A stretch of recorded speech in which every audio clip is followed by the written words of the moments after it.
Traducir un soneto de Shakespeare no es reproducir lo que dice Shakespeare, sino hacer otro soneto que de alguna manera produzca los mismos efectos que el de Shakespeare produce en inglés.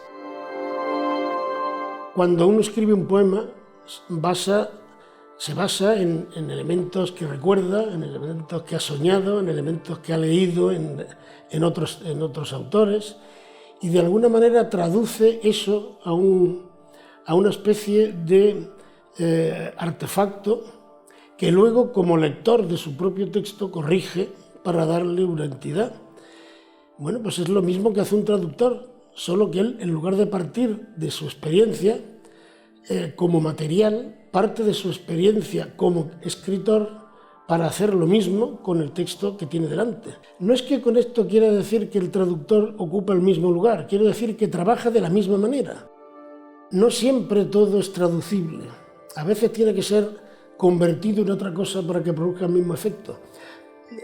Hay quien entiende la traducción como algo muy apegado al diccionario. El diccionario, cualquiera que trabaje en traducción sabe utilizarlo, es decir, ese no es el problema.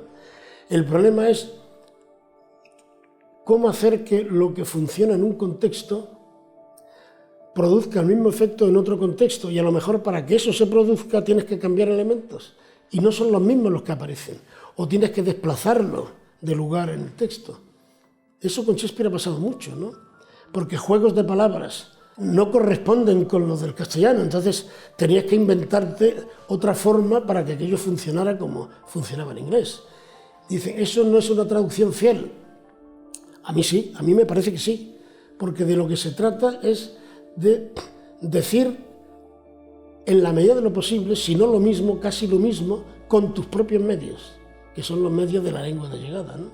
Yo aprendí mucho no solo sobre teoría de la traducción, sino cómo traducir teatro, cómo traducirlo para la escena, pensando en el espectáculo, en cómo se dice encima de un escenario, si eso suena cursi o no suena cursi, si eso acelera la acción o no la acelera.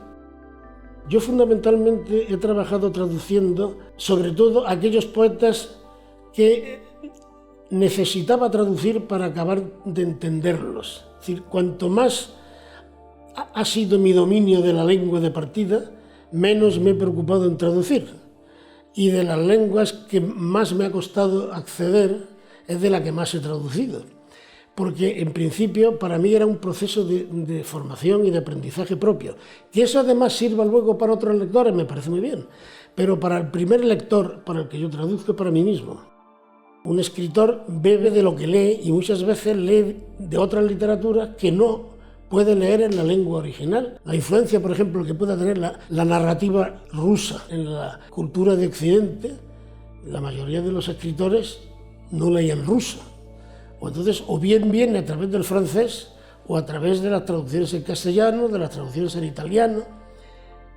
Y yo creo que por eso la traducción debería ocupar un lugar fundamental en el estudio de la escritura, ¿no? La historia de la escritura.